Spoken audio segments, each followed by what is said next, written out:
Boa tarde, pessoal. Começando mais uma live aqui no canal Amos Espera Tudo. Hoje iremos falar sobre comércio em Ferraz de Vasconcelos na pandemia. Hoje estou com o convidado Danilo Santos, dono de academia aqui em Ferraz de Vasconcelos. Boa tarde, Danilo. Boa tarde, Fernando. Boa tarde a todo mundo que está acompanhando aí. Queria primeiramente agradecer aí o convite, dar os parabéns aí pelo trabalho que tem feito no canal, cada dia mais importante, cada dia crescendo mais, né? E trazendo informações aí para a gente sobre diversos assuntos. Danilo, você como dono de academia, você acha que te prejudicou muito essa pandemia? Até que ponto? Fernando, prejudicou, na verdade, prejudicou não só durante a pandemia, porque a gente acha que o impacto ele vai durar um pouquinho mais. Mas num primeiro momento, a academia ele é um lugar que depende da permanência das pessoas por algum tempo, né? Então, a pessoa ela vai chegar na academia, ela vai ficar ali por algumas horas, e aí fica um número grande de pessoas. Tem academias aí, aqui em Ferraz não, as academias são menores, mas em alguns lugares as academias aí concentram mais de 100 pessoas, 150, 200 pessoas no mesmo horário. Então isso acontece, né? Aqui a gente tem, as academias chegam a frequentar 20, 30 pessoas no mesmo horário.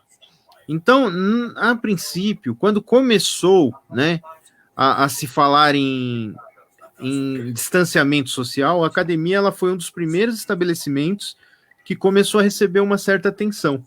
Então, nós, os donos de academia, principalmente aqui em Ferraz, nós nos unimos, né, em um grupo de WhatsApp e nós começamos a trocar informações sobre segurança, sobre asepsia, sobre o distanciamento em si, até o momento que não teve jeito, a gente resolveu, até antes do decreto, a gente resolveu parar com as atividades. Então, as principais academias de Ferraz, elas pararam as atividades alguns dias antes do decreto do Estado, né, sobre isso. Só que, assim, sem atividade, a gente não recebe, a academia ela é um tipo de estabelecimento que o aluno, ele paga e treina, né, ele treina por 30 dias e aí ele faz um novo pagamento. Se ele não treina, ele não paga. Se ele não paga, a gente tem que pagar aluguel. A maior parte das academias não é, o proprietário da academia não é proprietário do imóvel, então ele aluga. Então, ele tem que pagar aluguel, ele tem que pagar água, luz, e ele não está tendo nenhuma receita, né? Em São Paulo, você tem as grandes redes de academia, em que você assina um contrato lá de 1 ano, e você paga, indo ou não treinar, você continua pagando, e essas academias, elas ainda possuem a receita desses alunos. Mas aqui em Ferraz, as academias pequenas não possuem esse tipo de contrato. A maioria não tem esse tipo de contrato. Então, assim, até porque não é o perfil do nosso público, ele gosta de pagar mensal, ele gosta de pagar todo mês e treinar. O mês que ele não treina, ele não paga, né? Diferente do que acontece nas grandes academias de São Paulo. Então, a gente tem sofrido bastante com essa situação, né? Muitas academias que eu conheço já decretaram falência, já fecharam as portas. Teve academia que teve que mudar de endereço, teve que retirar o equipamento porque o dono não quis saber de conversa, né? E graças a Deus, né, no meu caso, o dono do imóvel, ele foi compreensivo, a gente conversou com ele, seu Assis, um cara fantástico, muita gente boa, muito humano, acima de tudo. E ele entendeu a situação e ele deixou para a gente conversar depois que voltar ao normal, né? Mas muitos não tiveram a mesma sorte, já fecharam as portas. Infelizmente, acarretando na perca de empregos aí dos funcionários, dos profissionais da área, Fernando. Devido ao Covid, você acha que tanto não com a sua academia como qualquer outro comércio estão preparados para estar funcionando? Fernando, em Ferraz de Vasconcelos, especificamente, existe uma lei Eu não vou saber o número da lei, que é a lei que exige, né, dos comerciantes a disponibilidade de álcool em gel. Isso é uma coisa que a gente sempre teve aqui. Então, em Ferraz, todo comércio que não tivesse álcool gel no balcão estava agindo contra a lei. A maioria tinha, as academias todas tinham. Academia, ela hoje, falar que precisa retornar, é difícil falar de voltar. A gente quer, a vontade era voltar mesmo, mas a gente entende que é muito difícil nesse momento. Nenhum estabelecimento ou nenhuma empresa pode garantir que, nem os supermercados que estão abertos hoje, né, podem garantir que o cliente ele pode ficar 100% seguro de ser contaminado. Isso aí é fora de cogitação.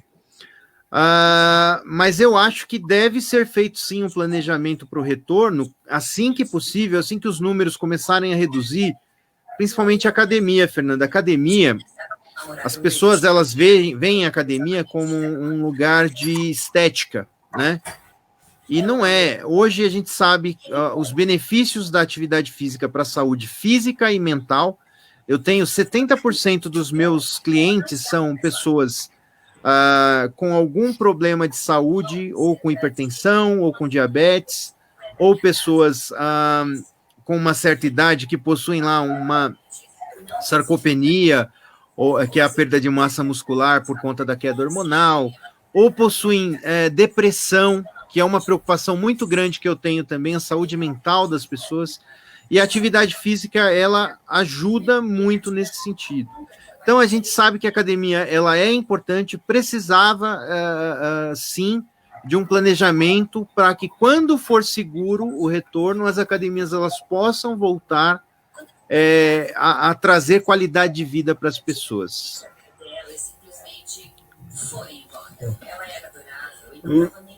Aí você fala de um retorno, né? De uma preparação melhor para o retorno. Hoje, você acha que a sua academia tem esse preparo para isso?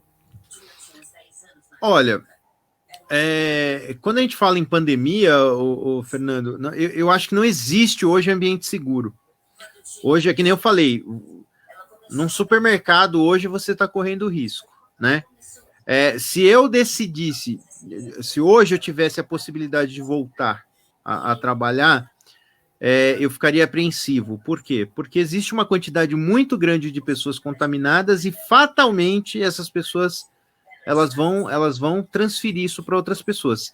Eu acho que nenhum estabelecimento hoje está preparado para dizer que é 100% seguro, né? E por mais que nenhum hospital que tem todo aquele cuidado, não é 100% seguro. Hoje é muito difícil a gente cravar, falar assim, não, tem que voltar a trabalhar, é 100% seguro. Não, o risco corre. Agora, havendo os cuidados, né, vai ter uma hora que nós vamos precisar retornar e esse planejamento ele precisa ser feito. As empresas elas vão precisar se adaptar, as academias, nós já estamos discutindo isso. Aqui em Ferraz, existe um grupo de WhatsApp com 28 donos de academia que essa discussão ela acontece o tempo inteiro, tá? A gente busca coisas que estão sendo feitas em outros países para trazer segurança para esse retorno. A gente busca coisas que estão sendo feitas em outras cidades, em outros estados, né? Eu vou dar um exemplo. Santa Catarina já liberou o funcionamento de alguns comércios, inclusive das academias, né? A cidade de Atibaia, aqui no interior de São Paulo, também está trabalhando, as academias também estão funcionando.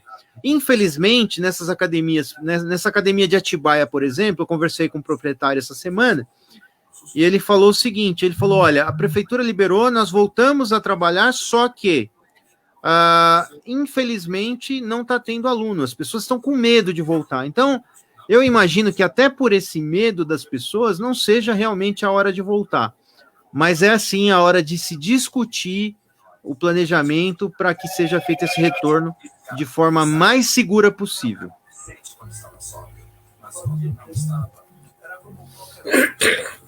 E nas questões financeiramente falando, O que você acha que pode ser melhorado, você como comerciante, assim, para que a prefeitura pudesse ajudar os comerciantes? Então, Fernando, aqui as academias, né? Nós estivemos na prefeitura de Ferraz de Vasconcelos conversando, buscando soluções para ajudar não só o setor, como aqueles que dependem também dele, né? Hoje está muito difícil, Fernando. Se você parar para pensar, aquela pessoa que tem que recebe um Bolsa Família, que está cadastrada lá, que tem o cadastro único, ela recebeu o auxílio emergencial, né? Ela recebeu uma cesta básica do Estado. Se ela tiver filho na escola estadual, ela recebeu R$ 55 da escola do Estado. Ela recebe ajuda municipal, em muitos municípios está dando ajuda para essa pessoa. O comerciante, ele não tem acesso a nenhum desses programas, nem para ele, para o sustento próprio, e nem para manter os funcionários, para manter... tudo que tem para um comerciante é dependendo do faturamento, né? Isso para empresa de pequeno porte, por exemplo, que tem um faturamento alto em comparação com os comerciantes aqui de Ferraz, eles têm um financiamento através de bancos privados, bancos públicos e privados, mas ele tem a possibilidade de um financiamento. Ele vai lá e pega o empréstimo e depois ele vai ter que pagar isso. E ele não sabe nem quando ele volta a trabalhar para poder pagar esse empréstimo, né? Claro, as condições são boas, ele começa a pagar o ano que vem e tudo mais. Mas ele não tem ajuda nem para comer em casa, se não for esse financiamento. Então, se ele tiver renda comprometida, se ele tiver restrições no nome dele ou no nome da empresa, se ele tiver, enfim... E o microempresário, né, que é o cara que tem um faturamento mais baixo, ele não tem nem esse auxílio. Então, ele está tendo dificuldade hoje até para comer. Grande parte dos comerciantes, infelizmente, eu converso com muitos amigos aí que têm comércio na cidade, eles estão tendo essa dificuldade. E alguns empregados dessas empresas também, alguns colaboradores também, estão tendo essa dificuldade. Como ele trabalha, né, ele tem carteira assinada, ele nunca precisou de um auxílio, de uma ajuda, e agora está com a renda comprometida, ele acaba não tendo acesso a esses programas. Para o colaborador ainda está mais fácil do que para o funcionário, para o patrão, né? Porque o patrão vai lá e manda embora, ou suspende o contrato, e o cara ainda tem um benefício. Mas o funcionário. Agora, o empregador não tem nem. Eu conheço empregadores que estão dependendo aí da solidariedade de pessoas para poder ter um alimento em casa para os filhos. Infelizmente, é a situação que a gente está passando, e ninguém, seja na esfera municipal, estadual ou federal, está olhando para esse microempresário. O que se fala, claro, na esfera federal, fala no retorno ao trabalho, né? Mas infelizmente, nem para todo mundo é possível. O Brasil é um país enorme, de dimensões continentais, e a realidade não é a mesma para todo mundo. Infelizmente, vai ter lugares que vão poder voltar primeiro do que outros, e aí a gente precisa assistir essas pessoas de alguma forma. E sobre o impacto financeiro, você como comerciante, se sofreu muito ou você está conseguindo se equilibrar sobre isso? A gente fez uma escolha, né, Fernanda? A gente teve que fazer escolhas. Quando veio a decisão de fechar, que eu repito, as academias fecharam antes do decreto aqui em Ferraz, nós decidimos fechar antes de sermos obrigados a isso. Eu paguei os funcionários, paguei parte do aluguel, que deu para pagar do aluguel, e fiz uma reserva que eu falei, isso aqui é alimentação. Conversei com o dono do imóvel, falei, não tem como pagar o aluguel agora e não estou pagando aluguel. Água, luz, impostos, nada disso está sendo pago, né? Particularmente, eu tenho muitos amigos que fizeram a mesma coisa. O dinheiro que tem, as reservas que a gente tinha, que não era muita coisa, ela vai ficar para alimentação até o fim da pandemia. Não sei quanto tempo vai durar, não sei quando retorna, né, a situação, quando a gente retorna o faturamento, mas as dívidas elas ficaram para depois. Então, tá empilhando lá, né? Na academia tá fechada, mas tá empilhando lá a conta de água, a conta de luz. Depois que voltar, eu vejo o que eu vou fazer. Aí vai ter o impacto, a gente vai sentir depois, né? Hoje eu não tenho nem como falar para você como é que vai ser a recuperação financeira, porque tudo vai depender de quanto tempo ainda nós vamos ficar em casa esperando, né?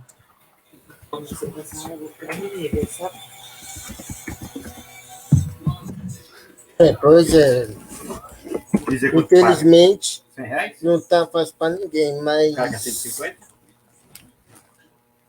se demorar ano, você como comerciante tem como se estabelecer? Não, hoje eu, assim como a grande parte dos comerciantes da cidade, a gente não tem uma segunda fonte de renda, né? Então, empresas que, principalmente prestadores de serviço, eles não têm uma segunda fonte de renda e não tem como ter uma alternativa, que nem o restaurante não pode servir comida ali, mas ele consegue entregar, fazer um delivery, né? E aí esses comerciantes ainda têm essa facilidade. Eu tinha alguns produtos que eu vendia na academia lá, por exemplo, pasta de amendoim, né? Eu vendia para os alunos que frequentavam minhas academias. Quando fechou, eu peguei esses produtos, anunciei na internet e vendi, e aí a gente vai usando a criatividade para driblar essa crise, né? Uma coisa eu fico tranquilo, Fernando, fome a gente não passa, isso aí Deus ajuda e a gente não... A gente nunca teve preguiça de trabalhar, nunca teve, né, dificuldade de arregaçar a manga e correr atrás. Então, graças a Deus, esse medo a gente não tem. Mas no demais, quanto mais demorar, né, para se resolver esse problema, para a gente voltar ao normal, maior vai ser a dificuldade lá na frente quando tudo voltar. Porque hoje, se eu não pago a conta de água, a conta de luz, não está sendo efetuado corte, né? Principalmente na empresa. Eles não estão efetuando cortes. Mas quando voltar, quando finalizar essa quarentena, o que vai acontecer? Eles vão querer sentar para negociar? Ou eles vão simplesmente falar, ou você paga tudo que deve, ou a gente vai cortar. Então, é essa preocupação que a gente tem. É complicado, né? Mas vou passar um comentário aqui que eu achei legal para a gente debater. Certo. Se houver um planejamento com medidas de proteção eficientes, é que as pessoas respeitam. As atividades podem se retornar. A nossa amiga Andresa Moraes, né? A Andresa Isso, foi a Andresa Moraes que comentou. Ela é uma pessoa muito inteligente, tem muito conhecimento nesse campo aí. E o que ela fala é bem verdade. Tudo depende das pessoas, da forma com que as pessoas elas vão reagir, né? Mas que em breve eu acredito que sim, que vai ser seguro, né, o retorno. Só precisa se atentar aos cuidados, né? E os cuidados, eles dependem muito também de cada um, viu, Fernando? Não adianta as pessoas... A gente determinar, por exemplo, só entra de máscara, aí o cara chega lá e aí ele tira a máscara, ele coloca a máscara no pescoço. Isso é muito comum acontecer, né? A gente vê isso acontecendo muito e as pessoas elas precisam ter a consciência. O que eu acho também, viu, Fernando? Se as pessoas... Aí eu falo das pessoas que estão indo para festa, que estão fazendo festa, que estão jogando futebol, que estão fazendo vários tipos de aglomerações. Elas tiverem um pouco de consciência e empatia pelo comerciante que está parado hoje, né, e ficar na casa dela e não fazer mais aglomerações, os números começam a reduzir. E aí o comerciante ele volta a trabalhar mais rapidamente. o governador do estado de São Paulo, por exemplo, ele está monitorando o celular lá, o que ele quer ver é os números. Se os números estiverem bem, as medidas elas vão sendo abrandadas, elas vão ficando mais tranquilas. E aí, maior o número de comércio que pode retornar às atividades. É muito complicado hoje, o comerciante ele está em casa, sem poder trabalhar, desesperado pensando nas contas, né, vendo o dinheiro acabar, vendo a despensa se esvaziar, e aí ele entra no Facebook e ele vê que está tendo um pancadão aí perto da casa dele. Então, assim, isso é muito triste para a gente, né? Essa falta de empatia das pessoas. Falar em pancadão aqui na minha rua, abaixo, é o que costuma ter pancadão e carros fazendo racha, né? Infelizmente, a população não entende o negócio de fique em casa. Pois é triste, porque tem coisa, né, Fernando, que não é essencial, né, nesse momento que a gente pode abrir mão um pouquinho das aglomerações.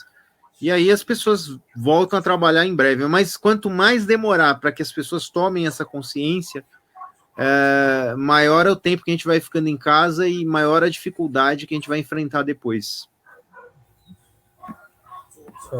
Uma outra, viu, Fernando, desculpa se me permite, uma outra preocupação que eu tenho, além da preocupação financeira, é a preocupação com a saúde mental das pessoas.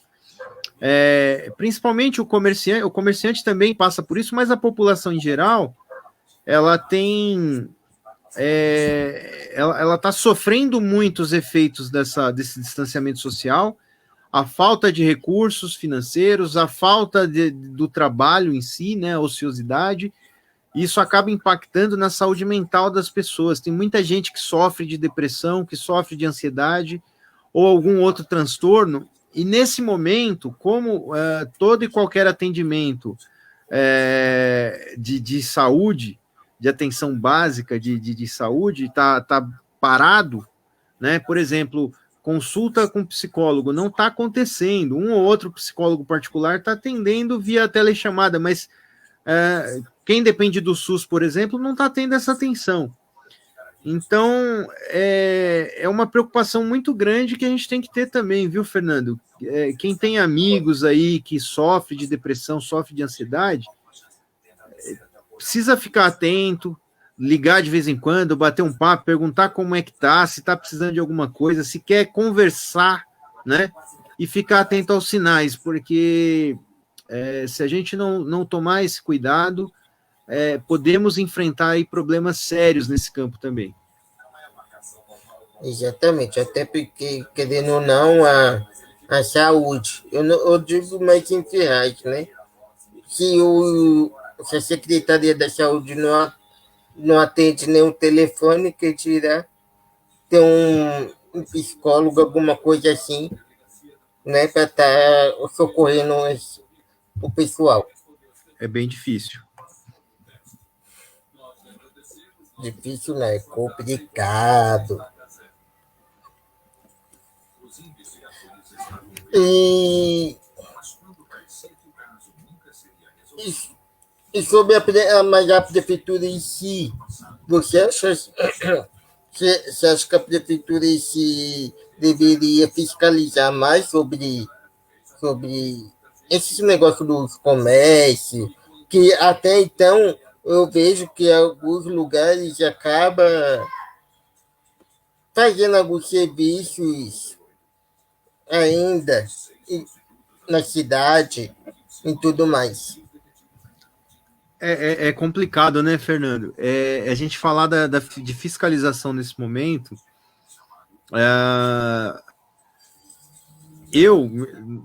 Meu estabelecimento fechou antes do decreto, né? E eu não fui lá nenhum dia, não abri nenhum dia para funcionamento, nem com poucas pessoas. Muita gente chegou e falou: pô, você não pode abrir academia lá para eu fazer um treino e tal. Não fui nenhuma vez, né? Teve gente que ficou brava comigo, mas assim, a gente tem que seguir a determinação. A lei, a gente pode concordar ou discordar, mas a gente tem que cumprir, né? de toda forma a gente tem que cumprir. Mas eu entendo a situação daquelas pessoas que estão passando uma dificuldade muito grande e elas estão desesperadas e elas resolveram trabalhar de alguma forma, abrir meia porta, um salão de cabeleireiro lá que está cortando um cabelo. O meu cabelo tá. Olha como é que tá meu cabelo aqui. Eu cortei em casa, a minha esposa cortou para mim vendo um vídeo do YouTube. Mas assim, você vê a entrevista do governador do estado que fala muito sobre o Fica em Casa, você vê os jornalistas, você vê o pessoal da Globo falando Fica em Casa, só que o pessoal tá de cabelinho cortado. Você já parou para pensar como é que eles fizeram para cortar o cabelo? Com certeza tem alguém trabalhando, tem cabeleireiro trabalhando, e não é essencial, né? Então, eu não vou julgar o cara que fala assim, poxa, eu tô passando dificuldade aqui, meu filho tá sem ter o que comer, eu não vou ficar aqui dentro de casa parado, eu vou trabalhar. Eu não vou julgar esse cara.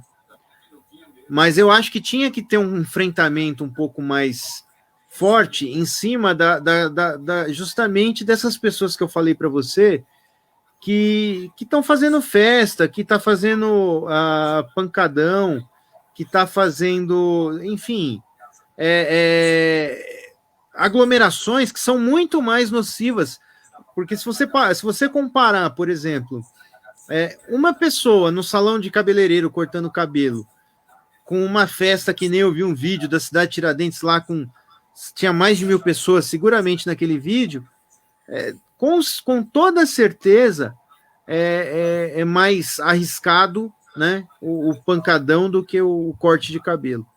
Então eu acho que a fiscalização, a repressão, ela deveria ser mais nesse sentido, né? Não é hora de ficar em quadra jogando bola, ficar no campo jogando bola. Tenho muitos amigos que gostam de futebolzinho, mas assim, pode não gostar, pode ficar triste comigo, mas não é hora de fazer isso, tá?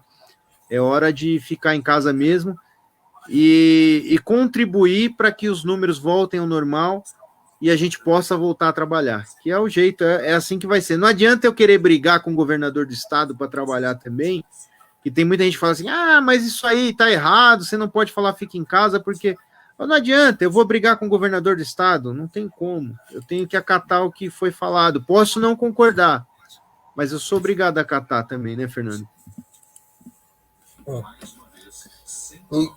Igual eu vejo por aí na TV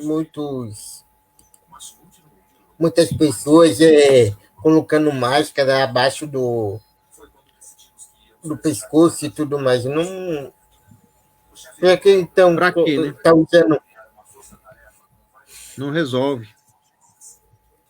Outros não usando máscara. Aí acaba que eles acabam discutindo assim, eu quero que volta tudo normal, mas não coopera. Não coopera. Exatamente, é o que eu digo. Eu tô ficando maluco aqui já, Fernando, acho que tem uns 3 ou 4 dias que eu não saio do meu apartamento aqui, eu tô trancado mesmo.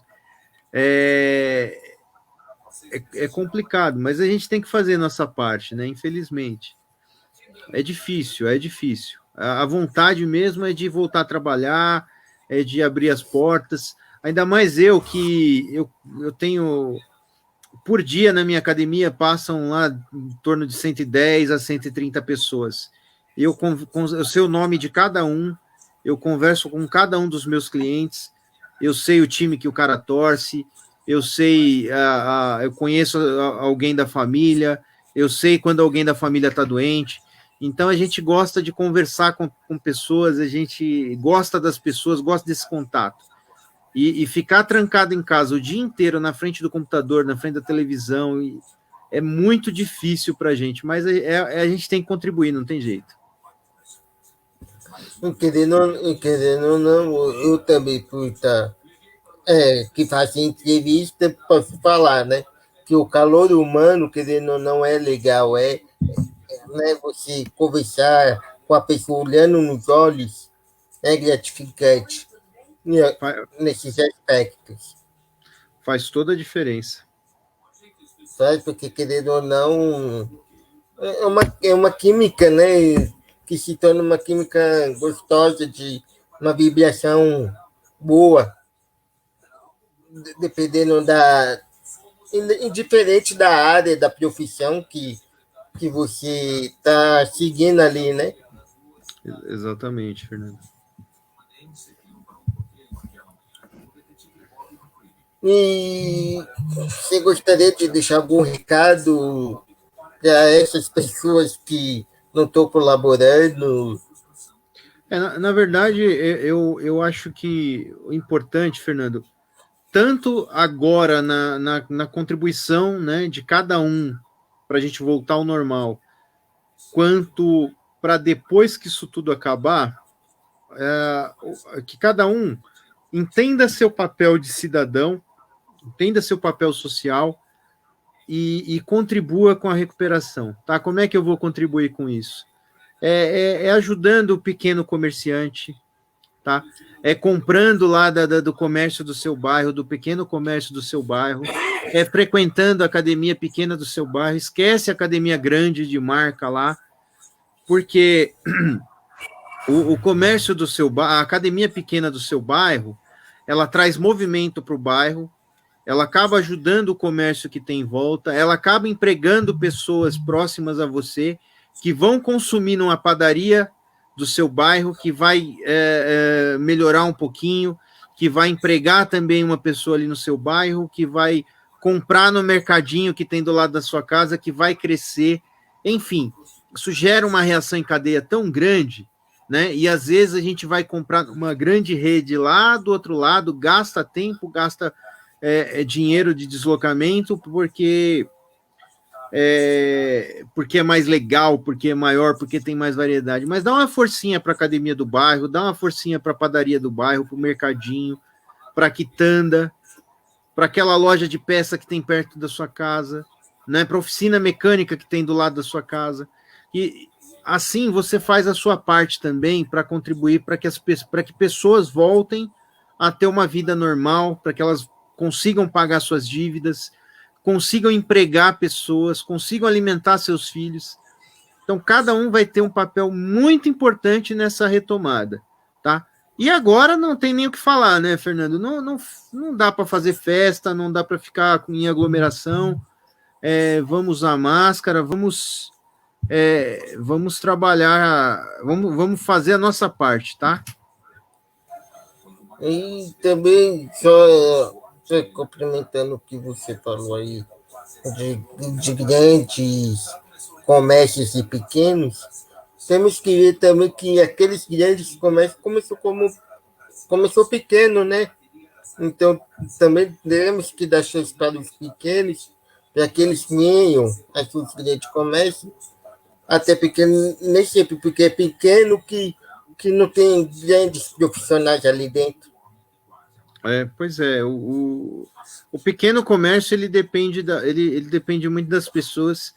É difícil concorrer, né? Às vezes o preço é muito diferente. Você é óbvio, você pega uma cadeia grande de supermercados, por exemplo, eles vão adquirir produtos em maior quantidade, eles conseguem um preço melhor. Mas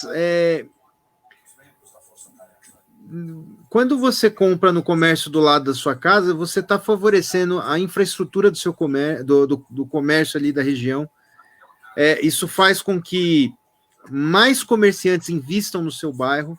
Se o número maior de comerciantes investem ali, o poder público olha para aquele bairro com uma atenção diferente, né?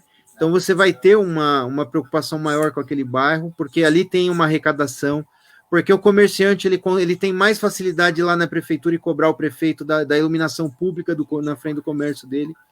É muito mais fácil o comerciante ir lá brigar com o prefeito ou com o secretário do que um morador comum.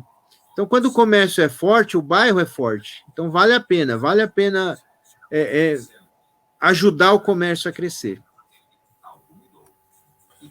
Até porque, igual você falou, um comerciante tem mais voz ativa do que um morador. Então, vale mais a pena você ajudar o comerciante, né, do seu bairro, até mesmo que quanto mais comércio vir para o seu bairro, valorize até a sua casa, né, assim, porque querendo ou não, vai ter movimento, mais, né? Querendo ou não, acaba também subindo aquelas pessoas que querem vender os seus imóveis, o imóvel, né? É isso aí. Valoriza, né? Valoriza até o imóvel, com certeza.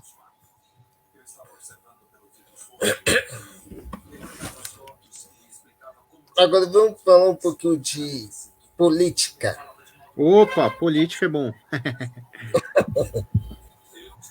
Vamos falar sobre o presidente Jair Bolsonaro um pouquinho, sobre Eita. sobre o que ele falou do refrigerante,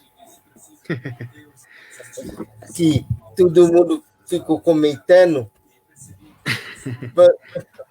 Vamos falar da sua opinião, o que você acha sobre isso? Eu acho assim, eu acho que as pessoas elas estão politizando bastante tudo que acontece em torno dessa crise, né? Eu acho que isso atrapalha um pouco a solução das coisas.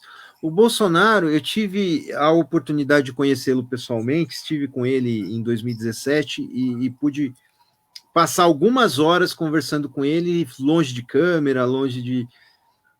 Ele é um cara que ele é muito autêntico. Eu conheço muita gente que tem o jeitão do Bolsonaro, né?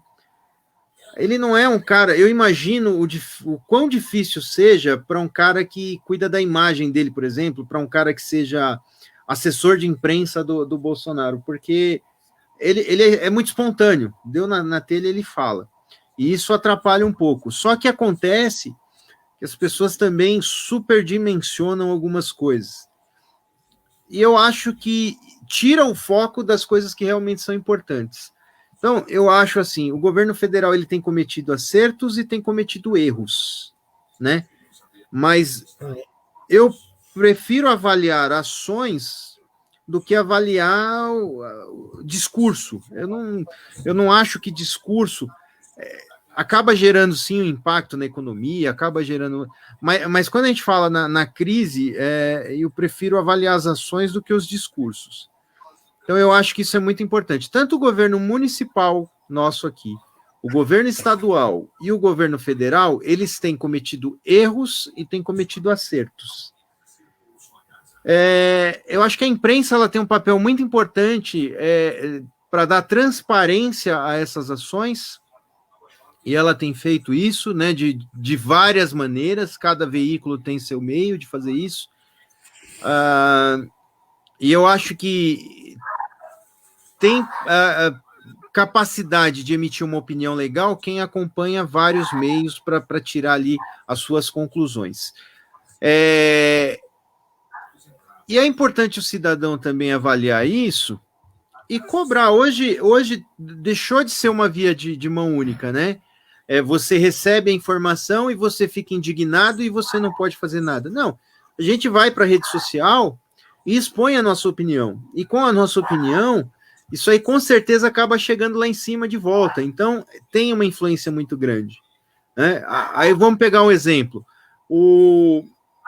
As ações do governo municipal de São Paulo, do Bruno Covas lá, com relação àquele mega rodízio que ele inventou lá. Isso deu uma repercussão tão grande, negativa, e não deu o efeito esperado, que ele acabou tendo que voltar atrás. Então, assim, o poder da rede social, o poder da manifestação popular é muito grande hoje.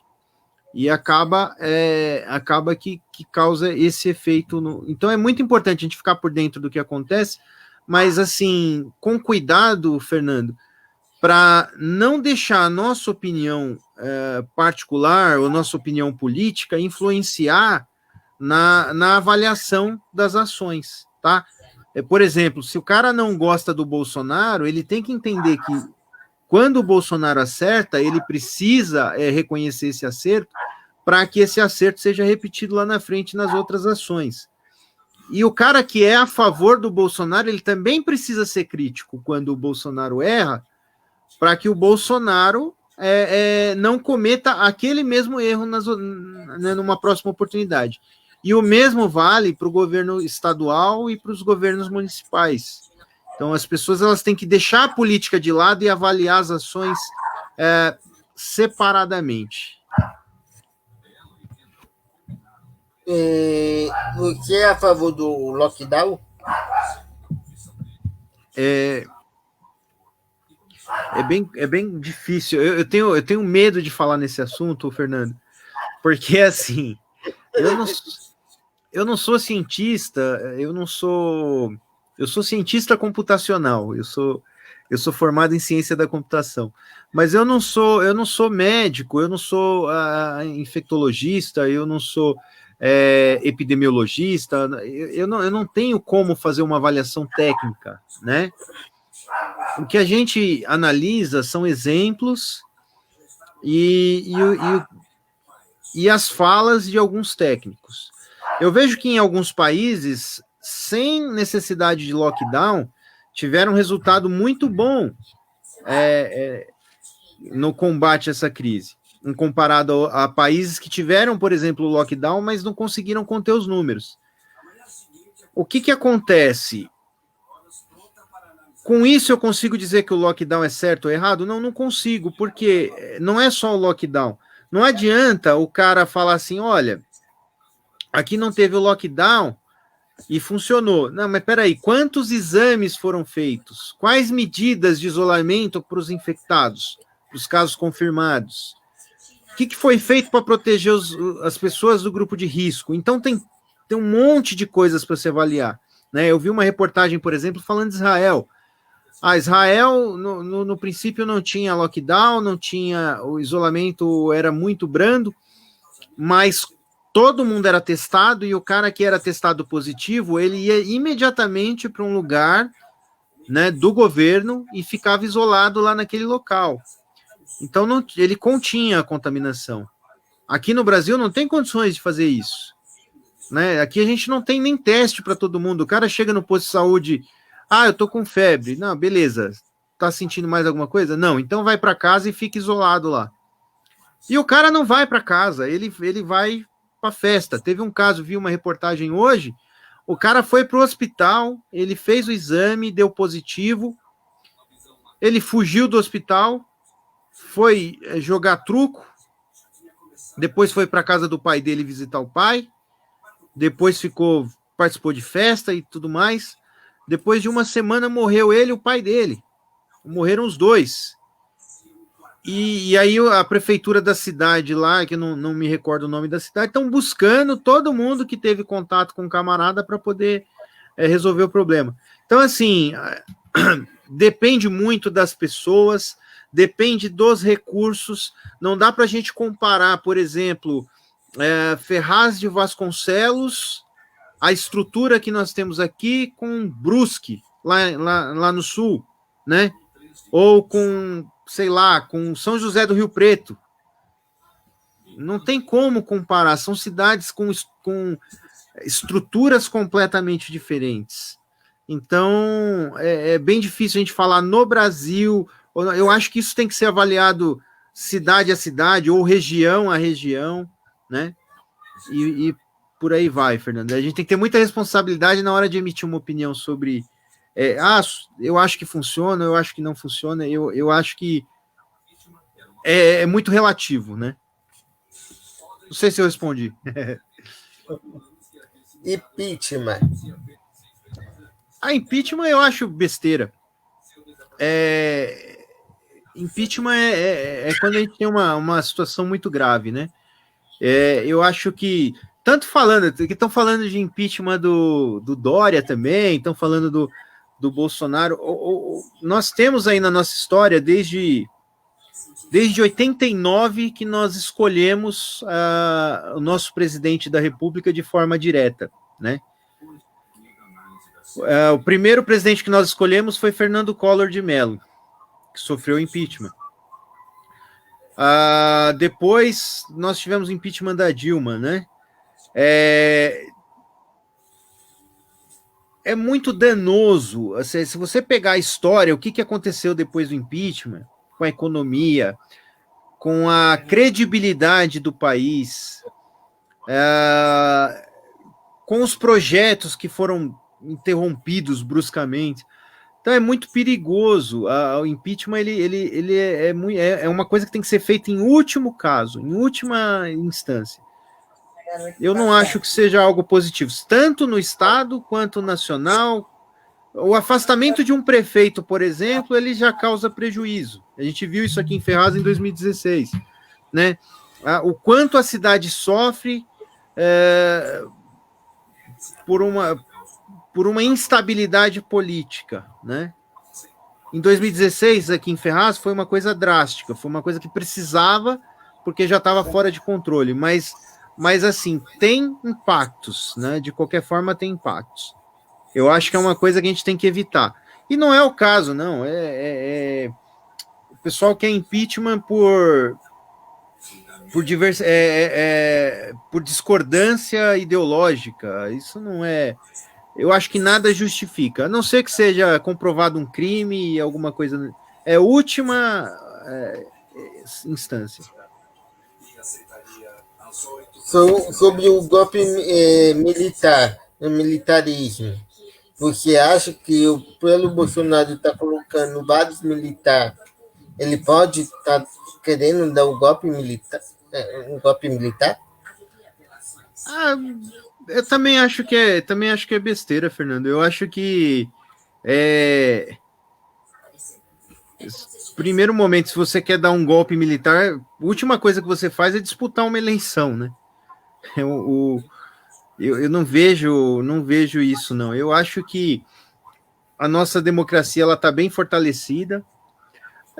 É muito fácil você ver quantas as ações do Bolsonaro, por exemplo, foram impedidas pelo Supremo Tribunal. Quantas coisas ele tentou nomear um ministro. E aí o Supremo foi lá e barrou, falou, não, esse ministro aqui eu não quero, porque ele é seu amigo. Né? Se o cara é ditador, ele fechava o Supremo e falava, não, é esse e acabou. Não, o Supremo disse não é esse, ele foi lá e indicou outro. Então, seguiu a democracia, seguiu o papel institucional de cada um dos três poderes nesse caso, né? Então, eu não tenho essa preocupação, não tenho esse medo, não. E sobre os ministros que ele vem trocando, o que você acha sobre isso? Eu imagino, Fernando, que assim como você cria uma instabilidade quando você fala em impeachment, não é a mesma coisa, não dá para comparar o impeachment com uma troca de ministro, né? O presidente ele tem total autonomia para trocar de ministro quantas vezes ele quiser. Mas, quando a gente fala numa crise dessa que a gente está tendo, e aí você tem um ministro da Saúde, que é o responsável por pilotar, né, tudo que está acontecendo, a gente tem... Gera uma instabilidade, né? Gera uma instabilidade grande, uma preocupação. Agora, com relação a outros ministros, ministro da Cultura, não vejo problema em fazer a troca. Ministro da Justiça. Se existe um problema lá e precisa fazer essa troca, o papel do presidente fazer isso. Agora, isso não pode ser da forma que aconteceu também, né? Essa confusão toda. Um fala uma coisa, outro fala outra, e vai para a imprensa. Não, tem que ser uma coisa tranquila, igual foi a substituição do Mandetta. Eu não substituiria o Mandetta no meio da crise. Mas se você pegar o que aconteceu, ele saiu, mas continuou ajudando o ministro que entrou no lugar dele. Não saiu falando mal do governo, o governo não saiu falando mal do Mandetta. Foi uma coisa bem tranquila. Então, isso passa tranquilidade para as pessoas, né? Isso é importante. Mas eu não faria essa troca também, não. Eu não faria troca de ministro nesse momento tão complicado, né? Qualquer coisa que se mexa agora é complicado. Exceto em casos extremos, né, Fernando?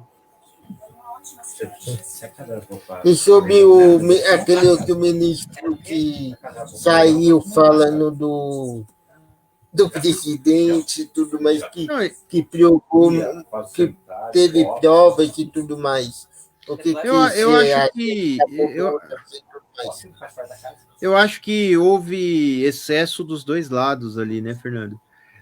Quando você tem, se você acha que aconteceu um crime e você diz que tem prova disso, você não procura a imprensa, você procura a justiça. E ele sabe disso, que ele é juiz. Então o caminho que ele agiu foi errado. Por quê? Não é porque prejudica o Bolsonaro, prejudica a estabilidade do país, a estabilidade política do país. Então, para mim, ele foi muito egoísta ali naquele momento. Não sei se pensou na política, pensou nele, não sei qual foi a intenção dele, né? Mas esse negócio de ficar fazendo vazamento para a imprensa e não sei o quê, eu acho que foi um excesso da parte dele. E do outro lado também houveram excessos também. Acho que tem que evitar esse negócio de briga, de discussão, né? Mas basicamente isso. Agora, que a justiça investigue. Se tiver coisa errada, é que seja apurado. Mas não cabe opinião sobre isso. Se tem prova, tem que ser apurado. Se não tem, ele também tem que ser responsabilizado pelo que ele falou. Eu acho que é um papel da justiça avaliar. O papel da justiça avaliar e cumprir, né? E punir quem tem que punir. Não, porque não basta só provar, né? Tem que tomar uma atitude sobre aquela ação, né? Sim. Para encerrarmos, vamos falar também sobre o assassinato de jovens da periferia, lá do Rio de Janeiro. É difícil, viu? Pode falar, pode continuar, desculpa. Você acha que devia a polícia militar olhar os policiais e fazer uma reciclagem, alguma coisa do tipo, para que não haja um excesso de autoridade? Eu acho assim, o erro, com certeza, né? Com certeza houve erro, senão não teria acontecido.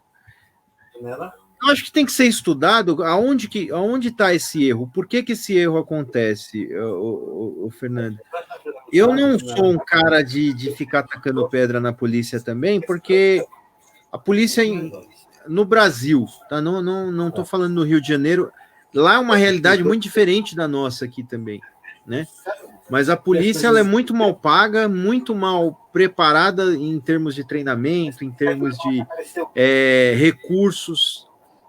E aí ela é colocada numa fogueira, você se imagina na cabeça de um policial subindo um morro com bala descendo lá de cima e você ter que encarar o bandido de frente com uma arma muito mais potente que a sua.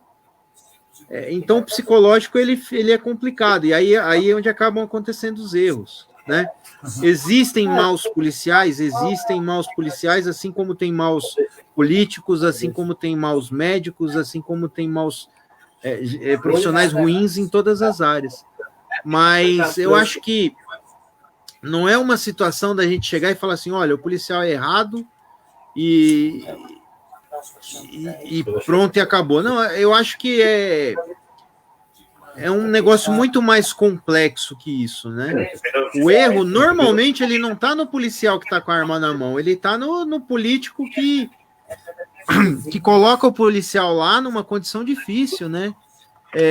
O Rio de Janeiro tem 2 governadores presos, 3 governadores, né, presos.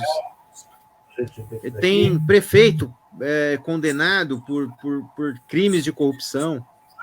Esses caras são responsáveis por essas mortes que acontecem lá em cima. Não adianta a gente colocar a culpa na polícia. Tem policial corrupto? Tem. E se tem policial corrupto é porque tem um político corrupto que criou uma estrutura para que isso acontecesse. Você pode ver até as milícias que tem lá, se você vê isso em jornais, mas você vê isso em filmes, você vê isso em enfim, até as milícias que tem nos morros lá no Rio de Janeiro tem envolvimento de políticos. E não é qualquer político, grandes políticos. Então, assim, tudo começa da política. E aí a política ela tem um fator importante que é a vontade popular. As pessoas elas não se importam com política, elas votam porque é amigo, elas votam por favor, em troca de emprego, em troca de uma cesta básica, e aí depois essa situação acontece e a população é quem sofre. Então não adianta. O que eu mais ouço, Fernando, é as pessoas falam assim, mas o cara vem aqui e eu não tenho o que comer, o cara vem aqui e me oferece uma cesta básica, eu vou lá e eu aceito. Só que você tem que. As pessoas elas têm que ter consciência de que elas não comem uma vez a cada 4 anos. Que a escolha delas na eleição, ela vai ter que pagar por aquela escolha por 4 anos. Todos os dias da vida dela, quando ela sai de casa. Quando ela vai buscar um posto de saúde e não tem um médico. Quando ela é assaltada e não tem uma polícia. Ou quando tem um tiroteio e o policial ele acaba baleando alguém, acaba acertando alguém ali no morro, né? Se você tivesse a polícia em maior número do que os traficantes, se você tivesse uma arma melhor na mão do policial do que do traficante, se você tivesse um treinamento melhor para o policial lidar com certas situações, você acha que o traficante ia ser besta de trocar bala com ele? Não ia.